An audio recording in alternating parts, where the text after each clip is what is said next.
O ego é uma coisa que está em seu subconsciente. Você acredita que ele te controla, mas é você que tem o controle. O problema é que ele se esconde no lugar mais inesperado. Os pensamentos e sentimentos dele parecem com os seus. Dessa forma, você pensa que ele é você. Revolver parte da ideia de que o ego é um cara muito violento e que quer ser notado. Ele quer que você continue a questioná-lo eternamente, sem chegar a uma conclusão, porque se você começar a descobrir o que ele realmente é, então você consegue tirar o poder dele. Assim, Revolver aproxima-se da perspectiva da formação do eu na psicanálise de Carl Jung. Para Jung, o eu é o resultado da unificação da consciência e inconsciência no processo de individuação, formando o psiquismo como um todo. Com o tempo, um ego separado e consciente começa a se desenvolver, rompendo com o original sentimento de unidade. Esse seria o lado obscuro do eu. Por ser a força mais poderosa do psiquismo, no dia a dia, ele começa a se projetar em forças intangíveis e metafísicas, como Deus, universo e destino, fazendo o indivíduo perder não apenas o contato com a realidade, mas incessantemente procurar o amor ou aprovação dessas entidades onipresentes. Desse modo, o ego promove um sentimento destrutivo proveniente do medo e sofrimento por não ter sua autoimagem correspondida. Portanto, a mensagem é: não somos o nosso ego. Ele é responsável pela maior parte da nossa dor e miséria. O ego é um produto da mente e cria a ilusão de separação, nos coloca em uma prisão que poucas pessoas conseguem perceber. Analisando primeiramente os nomes de alguns personagens, já podemos notar uma dica importante acerca da temática principal do filme. Vejamos. O protagonista se chama Jake Green. Como um cara rico e ambicioso, nota-se que Green é uma analogia ao dinheiro, ao dólar, visto que o termo significa verde em inglês. Da mesma maneira com Sam Gold, já que Gold é ouro. Também tem o nome do prédio em que Avi e Zack estão treinando tacadas de golfe, chamado Diamonds, que significa diamantes. Essas pistas nos levam a entender que uma das coisas que move a trama e alguns personagens importantes do filme é a ganância, que é o resultado da manifestação de um ego forte. Além disso, Jake, uma versão de Jacob, significa superar, sair de uma situação inferior e evoluir. Portanto, representa bem a jornada que o personagem precisa percorrer. Ele é o protótipo do herói que tem que suplantar uma série de situações, enfrentar seus demônios, morrer e renascer transformado. One thing I've learned in the last 7 years, in every game and con, there is always an opponent, and there is always a victim. The trick is to know when you're the latter, so you can become the former. A partir do ponto em que Jake Green fala que somos apenas macacos embrulhados em ternos, suplicando pela aprovação dos outros, a narrativa começa a mergulhar numa jornada interior do protagonista, que nos faz questionar se todos os personagens ao redor de Jake não são apenas projeções ou partes da luta psíquica dele com ele mesmo. Sendo isso verdade ou não, é interessante notar como Revolver é uma história análoga ao que aconteceu com Jake enquanto estava na prisão. Todo o filme é uma metáfora para isso, uma representação visual e simbólica para algo real, mas que não invalida o último. E se formos analisar, o começo é igual ao fim, Jake se libertando. This is because you want people to know how good, attractive, generous, funny, wild and clever you really are. Fear or revere me, but please think I'm special. We share an addiction. We're approval junkies. Because we're just monkeys, wrapped in suits, begging for the approval of others. Avi diz, em certo momento, que quanto mais força você acredita ter no mundo de Gold, menos força você tem no mundo real, afirmando que Jake ainda está na prisão, que na verdade nunca saiu dela. You are still in prison, Jake. In fact, you never left. Em outra ocasião, Avi diz que tudo está na cabeça de Jake, fingindo ser ele. Declara que a voz que fala na cabeça do mesmo não é a dele, e sim de outra pessoa, de outra entidade. You've heard that voice for so long you believe it to be you. You believe it to be your best friend. He's all up here, pretending to be you. Qual é o último lugar onde você procuraria seu maior inimigo? Como o diabo conseguiu realizar seu maior truque, que foi convencer as pessoas de que ele não existe? Toda a história do longa é baseada no conceito de ego, como ele nos influencia, como pensamos ser ele e os malefícios que ele traz. Isso é fato. E para passar sua mensagem, o longa utiliza muitos mecanismos simbólicos e metafóricos, de modo a ficar complicado definir se o que vemos realmente está acontecendo ou se são só representações. Portanto, tenham em mente que entender se algo é real ou apenas imaginação não é relevante. A crítica que o filme faz é. Dito isso, ninguém sabe dizer se todos os personagens apenas são fragmentos da mente de Jake ou fruto de uma mente perturbada, se Abby e Zack são anjos da guarda ou demônios disfarçados, além de serem reais ou não, ou se Sam Gold é Deus ou só a representação do ego. Todas essas perguntas não possuem respostas concretas. Por isso, o intuito do vídeo é extrair as reflexões propostas e tentar atribuir significados claros a elas. Do you know who Sam Gold is, Mr. Green? You should. Because he knows who you are. Começando pelo personagem mais enigmático e equiparável a uma entidade invisível, Sam Gold é visto como o rei no mundo do crime. Concede poder àqueles que investem nele, é temido, onipresente e alguém importante. É a figura que todos os homens almejam ser e, ao mesmo tempo, o maior inimigo. O ser que vê tudo, mas que não pode ser observado. Esse é o mundo dele. Ele é o dono. Ele controla esse mundo. The Gold. Sam Gold. Mr. Clandestine. Mr. Ambiguous. Mr. Mystery. And all of this is his world. He owns it. No one sees gold, but gold sees everything. É possível teorizar, portanto, que Sam Gold é a representação do ego e do auto-investimento.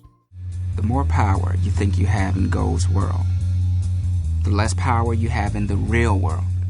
Ele seria a personificação da ganância, e como a primeira regra nos negócios é proteger seu investimento, muitos homens, assim como Jake, alimentam seus egos, de modo a perderem o controle e ficarem aprisionados, à mercê do egoísmo. E como não podemos vê-lo, já que se esconde no último lugar que procuraríamos, tendemos a acreditar que ele não existe. Where's the best place an opponent should hide? The very last place you would ever look. A complexidade do plot é semelhante a um jogo de xadrez. Você precisa ir movendo as peças até aplicar um checkmate. Inclusive, essa é a simbologia do xadrez no filme, a racionalidade. Dito isso, o verdadeiro jogo de xadrez começa quando Jake entra no cassino de Metia, buscando vingança com uma pequena humilhação e perda de dinheiro, que, segundo ele, é a pior coisa que pode acontecer ou ser feito para qualquer um. Este é o Mr. Gold dentro dele falando. And I know, nothing hurts more than humiliation and a little money loss. Essa frase é importante, pois exprime uma ideia recorrente no filme, já que Abby e Zack também usam a humilhação e perda de dinheiro para livrar Jake e derrotar Metia. They want me to suffer. These twisted bastards are making me pay. Pay for my own pain. Hands down, that's the most radical concept I've ever heard of. Mas por que Abby e Zack, personagens que aparecem praticamente do nada, querem ajudar Jake? Se é que estão ajudando. Existe a teoria de que Abby e Zack seriam uma espécie de alter egos de Jake, pois na cena da piscina, quando os dois falam que preferiam estar aquecidos dentro do apartamento, mas precisavam alertar Jake, os capangas de Metia ignoram a presença dos dois e perseguem apenas o protagonista.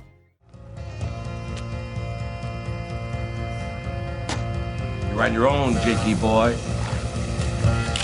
Em diversas outras passagens, Paul fala que Jake está por trás dos golpes, e nunca menciona os outros dois. E no fim do filme, Abby fala com todas as letras: We did this because we are you. O fato do personagem principal ter conhecido Abby e Zack na solitária reforça essa hipótese, já que 7 anos isolados na prisão pode levar alguém a criar amigos imaginários, como consequência de uma possível loucura. Além disso, Jake nunca viu as pessoas das celas vizinhas. Esses dois escaparam da prisão sem deixar rastros e ainda roubaram o dinheiro do personagem principal. Como eles sabiam aonde Jake morava e aonde guardava o dinheiro? Considerando que Abby e Zack são talvez contrapartes de uma mesma pessoa, eles saberiam dessas informações. Wake up, Mr. Green. Checkmate.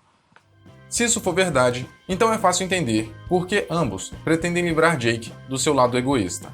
Como fazem parte dele, simbolizam um fragmento livre da influência do ego, mas que possuem a consciência de que o ego está tomando conta da mente de Jake e, por isso, pretendem eliminá-lo. Mas também existe a possibilidade dos dois serem reais, pois, mesmo que esporadicamente, vemos ambos interagindo com outras pessoas. Dessa forma, para entendermos a motivação deles, precisamos considerar que tanto Avi quanto Zack eram parecidos com Jake. Não à toa, são agiotas, ou seja, gananciosos. Mas também eram extremamente perspicazes. Lembrem que um era mestre em xadrez e o outro em golpes. Porém, em determinado momento, tiveram uma epifania. Descobriram que o ego era tóxico e os prejudicavam de alguma forma. Ao perceberem isso, procuraram uma maneira de ficarem mais inteligentes, contudo, não enfrentando outros adversários, mas sim lutando contra o mais sofisticado, o Mr. Gold, dentro deles. Rule 1 of any game or con. You can only get smarter by playing a smarter opponent. In every game in con, there is always an opponent, and there is always a victim. The more control the victim thinks he has, the less control he actually has. Gradually, he will hang himself. I, as the opponent, just help him along. Por isso é até possível imaginar que eles se isolaram na prisão de propósito, para se concentrarem completamente em sua batalha interna. Assim que conseguiram, colocaram um plano de fuga em prática. Tendo derrotado seu próprio Mr. Gold, cumpriram a promessa de ajudar Jake. Por isso inventaram a doença sanguínea, pegaram todo o seu dinheiro e apagaram qualquer vestígio de orgulho e apego monetário que ele tinha. Apenas sentindo dor, Jake estaria apto para se livrar do seu ego. He's hiding behind your pain, Jake.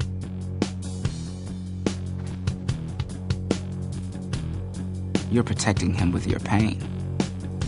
Embrace the pain, and you will win this game. Em determinado momento, descobrimos que Avi e Zack, de alguma forma, sacanearam Sam Gold, e que os únicos que o desagradam e saem impunes são seus únicos 2 amigos, e que por isso há algo de errado com a dupla, já que eles não foram pegos até agora. No one lives and displeases Gold. No one but your 2 friends. Gotta be something wrong with them if Gold won't touch him. Gotta be something wrong if the Goldfather won't touch him. Essa cena diz muito e, ao mesmo tempo, confunde. Levando em consideração que Sam Gold é o ego e tendo em mente que Avi e Zack venceram seus respectivos Sam Gold, a informação de que eles o sacanearam faz referência justamente ao fato de ambos terem o vencido. Dentre as outras milhares maneiras de se interpretar, também podemos entender essa cena como uma alusão ao relacionamento entre Jake, Avi e Zack, onde Jake seria o Mr. Gold, um cara completamente inteligente, inalcançável e tomado pela sede de poder, vingança e egocentrismo, e Avi e Zack, os únicos 2 amigos que podem irritá-lo sem sofrer represálias. O que explicaria a jornada da dupla. Como os únicos amigos, são os únicos capazes de levar Jake ao extremo para fazê-lo se livrar do Mr. Gold, sem que este último consiga fazer algo a respeito. Entretanto, Jake precisa fazer isso sozinho. Avi e Zack apenas proporcionam as condições, mas Jake que precisa puxar o gatilho. He's behind all the pain there ever was. Behind every crime ever committed. How can I be behind all the pain, all the crime, if I don't even exist? And right now, he's telling you that he doesn't even exist. A cena onde o protagonista pega o elevador para ir embora e o elevador trava é extremamente significativa por causa disso. Ali, fica evidente que Jake percebeu que estava sendo controlado pelo seu ego. Dessa forma, enquanto o elevador continua parado, ele trava uma guerra interna com a voz que está na sua cabeça, que antes ele acreditava ser ele mesmo. I can hear you. I can hear you. I'm onto you. Quando o embate acaba, Jake já domina seu ego e passa a controlá-lo, chegando a um certo nível de iluminação. Simbolicamente, o elevador volta a funcionar, numa maneira de manifestar que só seguimos em frente com uma vida saudável quando nos livramos das armadilhas da mente. You don't control me. I control you.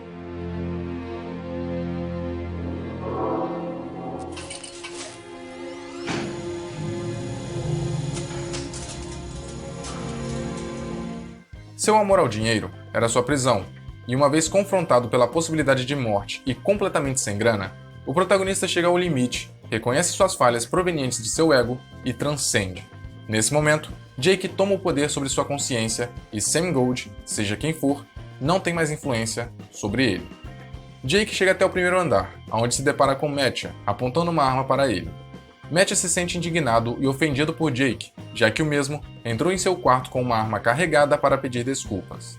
Jake, sem esboçar reações, recusa-se a responder às perguntas lançadas por Mattia e exibe uma segurança imponente diante da situação de risco, o que paralisa Mattia, impedindo-o de apertar o gatilho. Acontece que a coragem de Jake fez Mattia perder a força. O seu ego, naquele momento, não tinha poder. Fear me. Fear me.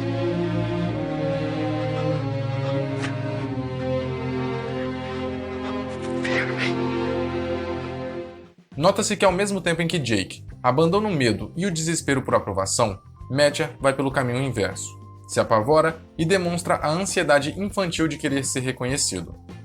Quando Mattia vê seu nome no jornal, percebemos a manifestação do ego que se infla, já que o personagem associa a manchete a algo bom, que talvez projetará a imagem que almeja de alguém importante. Mas não demora para demonstrar insegurança e paranoia ao descobrir que Jake estava por trás de todos os golpes que o prejudicaram até aquele momento. No embate final, embora pareça que Mattia tenha o controle da situação, visto que está sentado e de roupão, fica nítido seu desespero, pois sequestrou a sobrinha de Jake para tentar desestabilizá-lo, o que não acontece.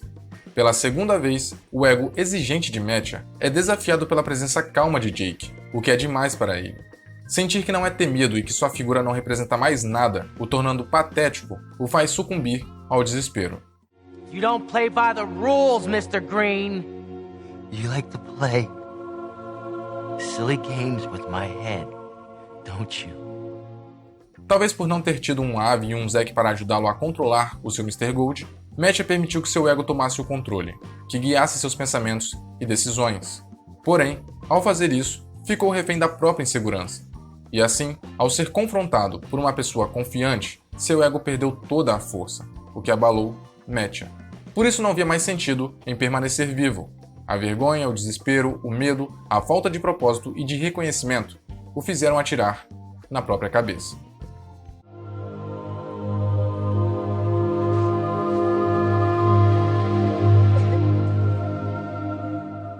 The greatest con that he ever pulled was making you believe that he is you.